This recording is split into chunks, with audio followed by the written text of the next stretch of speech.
Hello everyone, race classes के YouTube channel पे आपका स्वागत है। आज हम जो सब्जेक्ट पढ़ने वाले हैं वो है लाइब्रेरी साइंस। और लाइब्रेरी साइंस में जो हमारा जो टॉपिक होगा पढ़ना, वो हम पढ़ेंगे बहुत इंपॉर्टेंट टॉपिक्स, क्लासिफिकेशन। क्लासिफिकेशन का जो हिंदी अर्थ होता है ना, उसे हम लोग बोलते हैं वर्गीकरण। वर्गीकरण हमें वर्गीकरण पढ़ने की जरूरत क्यों होती है? हमें वर्गीकरण पढ़ने की जरूरत क्यों होती है? हम एक आसान भाषा से हम आपको समझाते हैं। जैसा कि आप एक पुस्तकालय अध्यक्ष हैं और आपके पास बहुत सारी किताबें आ गई। जैसे कि कोई किताब फिजिक्स की आ गई, कोई किताब केमिस्ट्री की आ गई, कोई किताब आपके पास जियोलॉजी की आ गई, कोई किताब आपके हिस्ट्री की आ गई। तो आपके पास बहुत सारी किताबें आ गई और आप क्या करोगे? इसको एक जगह तो नहीं रखोगे। इसको क्या करोगे? आप इसको छाटोगे। आप इसे मतलब इसके गुण के अनुसार, कि ये फिजिक्स की बुक है तो इसे हम अलग रखेंगे, केमिस्ट्री की बुक है तो हम इसे अलग रखेंगे, ठीक है। तो हिस्ट्री की बुक है तो अलग रखेंगे, या सोशल साइंस की बुक है तो पूरी सोशल साइंस की बुक पूरा अलग रखेंगे, पूरी साइंस की बुक अलग रखेंगे, पूरी जियोलॉजी की बुक है तो अलग रखेंगे। तो हमें क्या है ना कि सबसे जो मेन काम होता है ना एक लाइब्रेरियन का, कि बुक आए तो सबसे पहले उसे हम एक सीक्वेंस वाइज सजा के रखना, बांट के रखना गुण के आधार पे। तो वर्गीकरण हम इसलिए पढ़ना पड़ता है कि हमें बुक को कैसे अरेंज किया जाए, कैसे शेल्फ पे अरेंज किया जाए, रखा जाए, कि हमें आसानी से बुक हमें मिल सके। पहला बात है, हम इसको आम बोलचाल की भाषा में भी इसे क्लासिफिकेशन समझते हैं। क्लासिफिकेशन या वर्गीकरण हम आम दैनिक जीवन में भी हम क्लासिफिकेशन डेली करते ही रहते हैं। जैसा कि हम जब सब्जी वब्जी खरीदने जाते हैं या फिर हम मार्केट जाते हैं तो हम सब्जी खरीदते हैं। जब हम सब्जी खरीदते हैं, कभी हम लोग फल भी खरीदते हैं। तो जब हम सब्जी खरीदते हैं और हम फल खरीदते हैं तो सब्जी को एक अलग जगह रखते हैं, फल को अलग जगह रखते हैं, क्योंकि सब्जी का जो गुण है और फल का जो गुण है वो अलग अलग है। तो आप एक कह सकते हैं वर्गीकरण करने का आधार ऐसा हो सकता है कि जो समान गुण वाली चीज है उसको एक साथ रखना और असमान गुण वाले चीज को अलग रखना। मतलब जो एक समान गुण है उनको एक साथ रखना। वैसे तो हम इस सब्जेक्ट को यूनिवर्स ऑफ नॉलेज से पढ़ाना स्टार्ट करना चाह रहे थे, लेकिन हमें पता है कि हम इसको थोड़ा वाइडर लेके चलेंगे, क्योंकि बहुत सारे लोग हैं जिनको बेसिक बेसिक बातें नहीं पता है। तो हम इसे सबसे जीरो लेवल से भी हम इस टॉपिक को उठाना के पढ़ाना चाह रहे हैं। तो सबसे पहले हम जो समझते हैं ना, वो हम समझना चाहते हैं कि शब्द और शब्दावली क्या है। आपके दिमाग में ये बेसिक सा सवाल उठेगा कि भाई, पढ़ने जा रहे हैं हम क्लासिफिकेशन, हम कौन सा टॉपिक पे आ गए हैं, शब्द क्या है, शब्दावली क्या है। हम आपको एक एग्जांपल से समझाते हैं कि इस चीज का मतलब हमारे लाइब्रेरी साइंस में कितना ज्यादा हो सकता है, कितना व्यापक व्यापक हो सकता है। कि जैसे कि आपको शब्द ही नहीं पता हो। जैसे कि कोई आपसे बुक बोले, जैसे लाइब्रेरी साइंस के आप स्टूडेंट हो, लाइब्रेरी साइंस का स्टूडेंट हो तो आपको क्लोन क्लासिफिकेशन पता होगा, आपको आइसोलेट पता होगा, आपको फेसेट पता होगा। हो सकता है अभी आपको पता ना हो, ये लेक्चर चलते चलते आपको आइसोलेट भी पता चल जाएगा, फेसेट भी पता चल जाएगा, क्लोन क्लासिफिकेशन भी पता चल जाएगा। जबकि आप लाइब्रेरी साइंस के छात्र हो, उसके बाद भी आप इस शब्द से, इस शब्दावली से आप परिचित नहीं हो। तो आप सोचो कि जब कभी भी आप कोई लाइब्रेरी जाते हो और आप कोई बुक मांगोगे, लाइब्रेरियन को कैसे पता होगा? तो सबसे इंपॉर्टेंट बात जो आपके सामने होगा ना भैया, कि उसे पता होना चाहिए कि शब्द और शब्दावली लाइब्रेरियन को पता होनी चाहिए। तो आइए सबसे पहले हम देखेंगे कि शब्द किसे बोलते हैं। शब्द मतलब टर्म। शब्द का जो इंग्लिश वर्ड होता है ना उसे टर्म बोलते हैं। क्या बोलते हैं? आप ऐसे कर लो, टर्म बोलते हैं। ठीक है, तो टर्म किसे बोलते हैं? जैसे कि मान के चलिए कि किसी भी चीज के लिए, दुनिया में कोई भी ऐसा चीज है उसका एक नाम होगा, उसका एक पक्का नाम होगा, उसी को हम लोग क्या बोलते हैं? उस टर्म बोलते हैं। जैसे एग्जाम्पल मैंने लिया कि जब हम सेब कहते हैं तो आप समझ जाते हैं कि सेब एक फल है। ठीक है, अगर हम मान लीजिए कोई बैगन बोल रहे हैं तो आपको ये समझ में आता है कि ये सब्जी है। अगर मैं हाथी बोल रहा हूँ तो आपको समझ में आ रहा है ये जानवर है। तो आप ये समझ रहे होंगे कि शब्द का मतलब क्या होता है। ये इतनी बातें से तो आप समझ ही चुके होंगे कि शब्द किसे बोलेंगे। अब हम देखते हैं कि शब्दावली क्या है। शब्दावली क्या है? इन्हीं सब जो पक्का शब्द है इसके समूह को हम क्या बोलते हैं? शब्दावली बोलते हैं। इन्हीं सब जो शब्द है इसी को मिला के समूह को क्या बोलते हैं? शब्दावली बोलते हैं। आगे चलते हैं। चलिए, हम ऐसा क्यों शब्दावली पढ़ रहे हैं, इसका हम एक उदाहरण से समझते हैं। ठीक है, अच्छा शब्दावली हमें क्यों जरूरत होती है? जैसे कि मैं आपको एक एग्जांपल देता हूँ कि जैसे जैसे ही हमने H2O बोला, जैसे मैंने आपको H2O बोला तो आपको समझ में आ गया कि इसको हम क्या बोल रहे हैं। ये क्या है? ये एक जल है। क्या है ये? पानी है। तो आपको ये समझ में आया कि H2O का जो मतलब होता है उसे हम क्या बोलते हैं? जल होता है। तो आप समझ रहे होंगे, टर्मिनोलॉजी आपको समझ में आ रहा है कि हम H2O को क्या बोलते हैं? जल बोलते हैं। जैसे ही हमने लिखा O3, तो आपको समझ में आता है कि O3 को हम लोग क्या बोलते हैं? ओजोन बोलते हैं। क्या बोलते हैं? ओजोन बोलते हैं। तो ये क्या है? शब्दावली है। हमें शब्दावली क्यों सीखनी है? इसकी सबसे इंपॉर्टेंट बात यह है कि अगर आप शब्दावली ही नहीं जान पाओगे, अगर मान लीजिए कोई आपको बोलेगा, आपके पास आया कोई उपयोगकर्ता, जैसे लाइब्रेरी आया, आप एक लाइब्रेरियन हो, आपसे बोलेगा कि ये एस्ट्रोफिजिक्स की ये वाली बुक दे दो, आपको एस्ट्रोफिजिक्स ही समझ में नहीं आ रही है, तो आपको सबसे पहले क्या है, लाइब्रेरियन होने के नाते आपको ये बात समझना बहुत जरूरी है कि जितनी टाइप के शब्दावली है, सबसे पहले आपको वो सीखनी बहुत जरूरी है।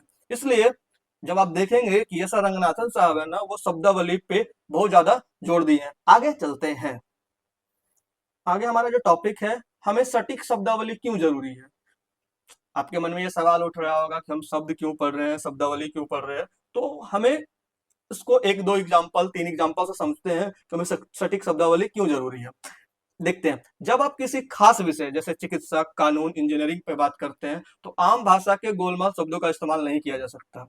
बात भी सही है। जैसे हम एग्जाम्पल से समझते हैं, ठीक है, कि ये हमें सटीक शब्दावली इसलिए भी जरूरी है कि इससे हमें गलत फहमी खत्म करना होता है। जैसे एग्जाम्पल से हम इस बात को हम समझते हैं। जैसे उदाहरण के तौर पे हमने लिखा है, उस आदमी ने चोरी की। क्या की? चोरी की। चोरी का मतलब आम आम बोलचाल की भाषा में आप समझ गए होंगे। ठीक है। सटीक शब्दावली इसके लिए अगर लूट बोला जाए, लूट, अगर हम समझते हैं लूट और चोरी, आम बोलचाल की भाषा में हमने बोला कि उसने चोरी की। अब चोरी और लूट दोनों अलग अलग शब्द है। ये कैसे? आपको मैं समझाता हूँ। लूट का मतलब ये होता है कि कोई आपको धमकी धमका के, आपको डरा के, बलपूर्वक आपसे पैसा छीन लिया हो, इसका मतलब हुआ लूट के ले गया हो। चोरी का मतलब चोरी का मतलब ये होता है कि आपके घर गया, चुपचाप वो सामान लेके चला गया। तो शब्दावली सटीक होने का मतलब ये है कि अगर आप सटीक शब्दावली जान रहे हैं, तो आपको यह बात पता चलेगा कि इसका टेक्निकल मीनिंग क्या है, इससे हम क्या मतलब हो सकता है। और आम बोलचाल की भाषा में हम क्या है, हम समझे उसने चोरी की। चोरी से यह बात से क्लेरिफाई नहीं हो पाया कि हमारे यहाँ लूट के ले गया या चोरी करके ले गया। तो हमें सटीक शब्दावली क्यों जरूरी है? आपके दिमाग में यह भी सवाल उठ रहा होगा कि भैया हम पढ़ रहे हैं लाइब्रेरी साइंस, हमें शब्दावली से क्या मतलब है, सटीक शब्दावली से क्या मतलब है। जैसे ही आपको कोई बुक बोलेगा कि चोरी के नाम पे किताब दे, तो आप ये बात क्लेरिफाई कर पाओगे कि चोरी में चोरी वाली बात हो रही है या लूट वाली बात हो रही है। अगर आम बोलचाल की भाषा में सिर्फ चोरी है, तो आप तो ये समझोगे कि आसान भाषा में। लेकिन आपको ये दिमाग में आएगा कि जो आम बोलचाल की भाषा है, वो तो चोरी को चोरी भी समझते हैं, लूट को लूट ही समझते हैं, चोरी को भी लूट समझते हैं और लूट को भी चोरी समझते हैं आम बोलचाल की भाषा में। हमें सटीक शब्दावली इसलिए जरूरी है क्योंकि अगर कोई यूजर्स हमारे पास आए, उसे हमें समझा पाऊं कि लूट अलग चीज है, चोरी अलग चीज है। जैसे मैं एक एग्जांपल से आपको और समझाता हूं। जैसे कि हमें बहुत सारी चीजें, मतलब ऐसा होता है कि हमें सेम लगता है लेकिन वो सेम होता नहीं है। जैसे हम कभी समझते हैं कि कोई वस्तु काम करता है, जैसे कोई काम करता है, तो काम के लिए उसे क्या मिलती है? मजदूरी मिलती है, वेजेस मिलते हैं। ठीक है, किसी को सैलरी मिलती है। तो हम आगे चल के देखेंगे कि वेजेस भी अलग चीज है और सैलरी भी अलग चीज है। तो हमें सटीक शब्दावली इसलिए जरूरी है क्योंकि अगर हमें ये बात नहीं पता चलेगा कि वेजेस का मतलब अलग होता है और सैलरी का मतलब अलग होता है, तो हम बुक ढूंढने में हमें आसानी नहीं होगी, क्योंकि हम वेजेस से बुक ढूंढे, हो सकता है वो बुक सैलरी से रहे। ठीक है, तो उम्मीद करते हैं आपको ये बात समझ आई होगी। अभी आप क्या करेंगे, एक दो लेक्चर हमारा बहुत ही बेसिक्स होगा, जो आप लगेगा नहीं कि हम क्लासिफिकेशन पढ़ रहे हैं, लेकिन हम धीरे धीरे बेस बनाएंगे। क्यों बेस बनाएंगे? हम जब तक हम यूनिवर्स ऑफ नॉलेज तक नहीं पहुंच पाएंगे। जैसे हम चाहते तो हम यूनिवर्स ऑफ नॉलेज से स्टार्ट करते हैं, हम बता देते हैं कि यूनिवर्स ऑफ नॉलेज है, दुनिया में सभी ज्ञान यूनिवर्स से ही बना है। लेकिन हम क्या बताना चाह रहे हैं कि यूनिवर्स ऑफ नॉलेज से बोलेंगे कैसे, हम वहां तक पहुंचेंगे कैसे, शब्दावली से यूनिवर्स कैसे है, यूनिवर्स क्या है, मतलब इंटिटी क्या है, हम इन सब बातों को इन डिटेल्स में बात करेंगे। आगे चलते हैं।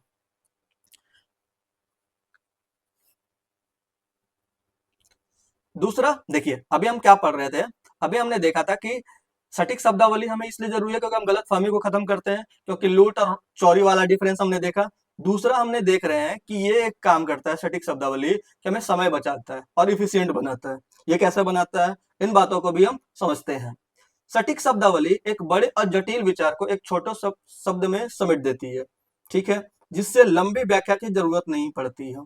ये बोलना चाहता है कि जो सटीक शब्दावली है, जिससे हम क्या है कि बड़े बड़े विचार को भी हम छोटे शब्दों में समेट देते हैं, जिससे लंबी व्याख्या की जरूरत नहीं पड़ती है। जैसे एग्जाम्पल हम समझते हैं, जैसे कंप्यूटर का एक भाषा है जिसे हम लोग बोलते हैं एग्जीक्यूट करना, कोई प्रोग्राम को एग्जीक्यूट करना, ठीक है। तो एग्जीक्यूट करने का मतलब क्या होता है, उस प्रोग्राम को शुरू करना, ठीक है, प्रोग्राम को, और दूसरा व्यक्ति इसको समझता है, इसको कोड करके इसका समय बचा लिया जाता है, मतलब इसको काम शुरू करना। हम आम बोलचाल की भाषा में से क्या बोलते हैं, उस प्रोग्राम को शुरू कर दो ताकि वो अपना काम शुरू कर देगा। आपको जैसे ही एग्जीक्यूट करना बोला कि आप काम करना चालू कर दिए, तो इससे क्या होता है, हमें समय की बचता है और हम इफिशियंट होते हैं। आगे चलते हैं। हम समझते हैं कि जो हम आम बोलचाल की जो भाषा बोलते हैं उसमें समस्या कहाँ है। हम देखते हैं कि उसमें प्रॉब्लम्स कहाँ है, हम क्यों हम आम बोलचाल की भाषा से हम हट के हम टेक्निकल लैंग्वेज या टेक्निकल भाषा सीखना चाहते हैं। तो हम इन बातों को, प्रॉब्लम्स को भी हम समझते हैं, ठीक है। जैसे हम आम भाषा, जिसे हम रोजमर्रा में बोलते हैं, सटीक बातचीत के लिए उपयुक्त नहीं है, क्योंकि इसे अक्सर वैगनेस मतलब अस्पष्टता और भ्रम होता है। एग्जाम्पल से समझते हैं। जो आम बोलचाल में जो हम भाषा बोलते हैं ना, वो होमोनिम से भरी होती है। अब सबसे बड़ा सवाल आपके दिमाग में आएगा कि होमोनिम्स होता क्या है। तो हम होमोनिम्स के एक एग्जांपल से समझते हैं। जैसे हम एक ब्रिज देखते हैं, ठीक है, जो हम ब्रिज देखते हैं, ब्रिज का मतलब क्या होता है, पुल होता है।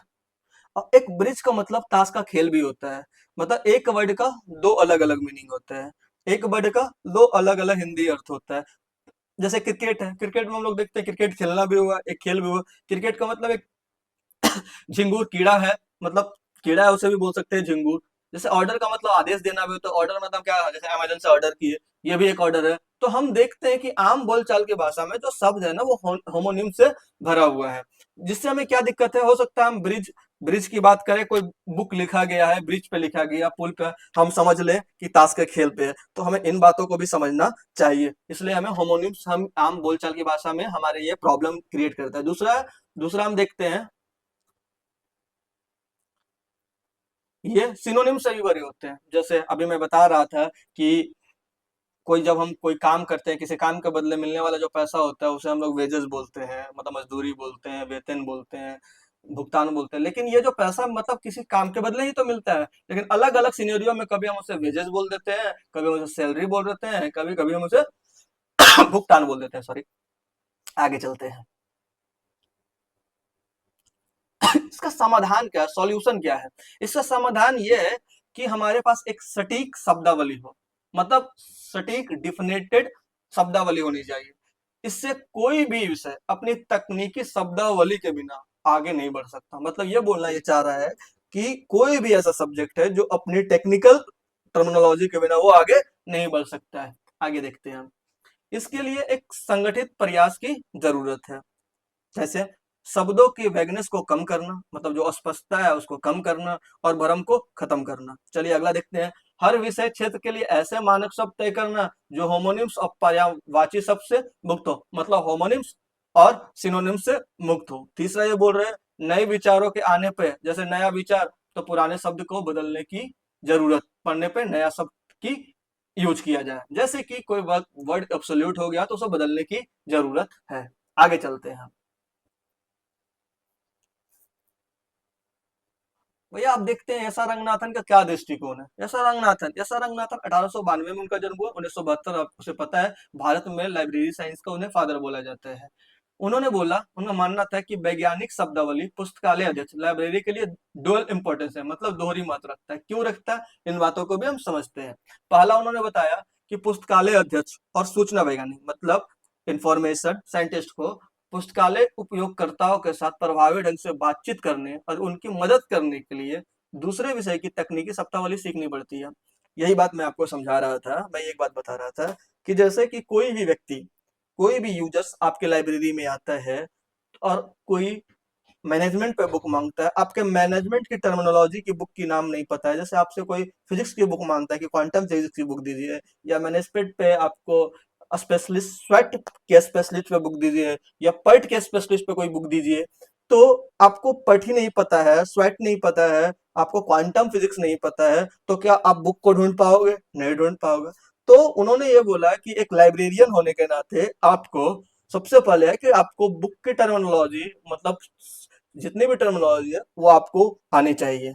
ठीक है। उन्होंने दूसरा ये बताया कि अगर आप एक लाइब्रेरियन है, अगर आप अपने कलीग से बात कर रहे हैं, किससे? कलीग से बात कर रहे हैं, तो आपको क्लोन क्लासिफिकेशन पे मान लीजिए बात करना रहे, अगर आइसोलेट पे बात करना रहे, कैनन्स पे बात करना रहे, या फिर प्रिंसिपल पे बात, नॉर्मेटिव प्रिंसिपल में बात करना रहे, या फिर कैनन के क्रिटेरिया पे बात करना रहे, तो आप कैसे बात कर पाओगे? क्योंकि आपको उसकी नॉलेज ही नहीं है, उस टर्मिनोलॉजी के बारे में आपकी जानकारी नहीं है। तो ऐसा रंगनाथन ने यही बात बोला कि जो वैज्ञानिक शब्दावली है, पुस्तकालय अध्यक्षों के लिए दोहरी, मतलब डुअल इंपॉर्टेंस की काम करती है। चलिए आगे चलते हैं। आगे क्या बताया जाता है? आगे ये बताया जाता है कि जो क्लासिफिकेशन टर्मिनोलॉजी है, इसका हिस्टोरिकल पर्सपेक्टिव क्या है, मतलब ये कैसे डेवलप हुआ। तो हमें पता है कि जो लाइब्रेरी क्लासिफिकेशन का जो एकेडमिक सब्जेक्ट के रूप में लगभग 130-150 साल पुराना है, इसका शिक्षण और अनुसंधान में हाल में तेजी से बढ़ा है, लेकिन ये सच है कि इसकी शब्दावली अभी तक पूरी तरह तय नहीं हुई है, ये बताया गया है। प्रोफेसर एस आर रंगनाथन का पुस्तकालय वर्गीकरण में एक मुख्य योगदान है, सबको को पता है। उनके अन्य महत्वपूर्ण विचार के अलावा विचारों को व्यक्त करने के लिए शब्दावली भी है। भारत में पुस्तकालय वर्गीकरण शब्दावली का विकास वर्गीकरण के सिद्धांत और व्यवहार के विकास के साथ हुआ। ये अभी मैं आपका बैकग्राउंड बता रहा हूँ कि कैसे कैसे क्लासिफिकेशन टर्मिनोलॉजी की मतलब विकास हुआ है। आगे चलते हैं। लंदन में, आपको पता है, लंदन में क्लासिफिकेशन रिसर्च ग्रुप, जिसको सीआरजी बोलते हैं, ने वर्गीकरण में विशेष शब्दों के अंतरराष्ट्रीय स्तर पर प्रयास को बढ़ावा दिया। सीआरजी ने सदस्य रंगनाथन के साथ बहुत निकट संपर्क थे और उन्होंने रंगनाथन के हर शब्द को बारीकी से विश्लेषण किया। जो रंगनाथन साहब हैं, उनके जितने भी वर्ड्स हैं, जितने भी वर्ड्स हैं, सबको बारीकी से एनालाइज किया। एनालाइज करने के बाद ये देखा कि उसके नोट्स भी बनाए, मतलब, और देखा और इसको समझा कि हमें क्या क्या सीखने की जरूरत है। फिर उन्होंने क्या किया, उन्होंने ब्रिटेन और अन्य देशों के पुस्तकालय में भी ये उसको फैलाया। आगे चलते हैं।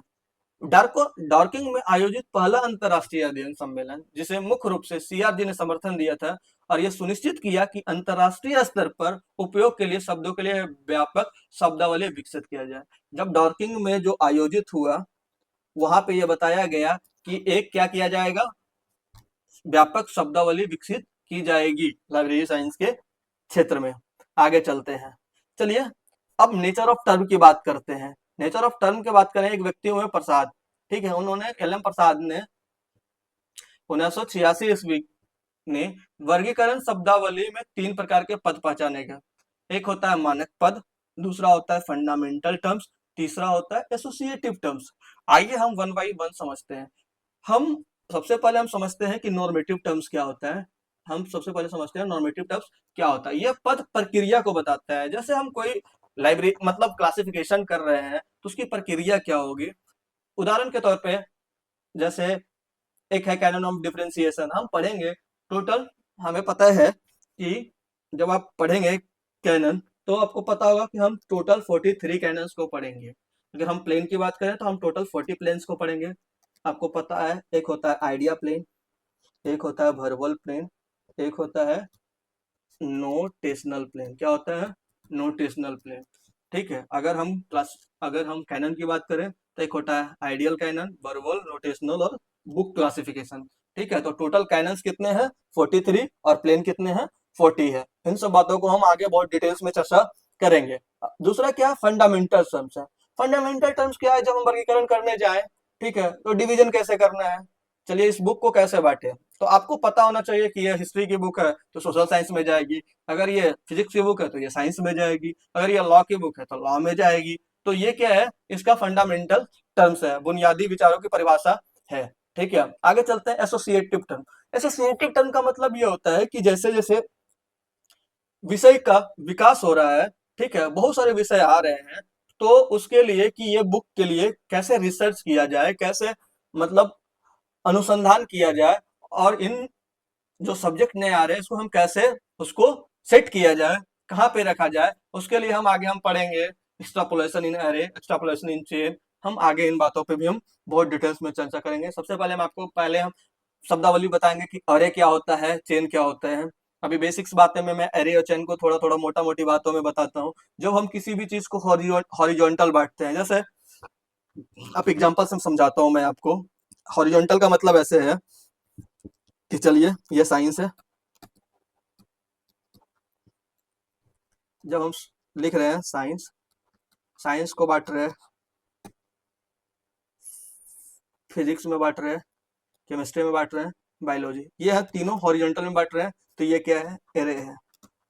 चेन क्या है, चेन है जैसे मान लीजिए ये वर्ल्ड है, वर्ल्ड के अंदर एशिया है, एशिया के अंदर क्या है, इंडिया है, इंडिया के अंदर क्या है, महाराष्ट्र है, महाराष्ट्र के अंदर कोई जिला है, कोई भी है। तो हम क्या करें, एक चेन बना रहे हैं, तो इसे हम लोग बोलते हैं एरे।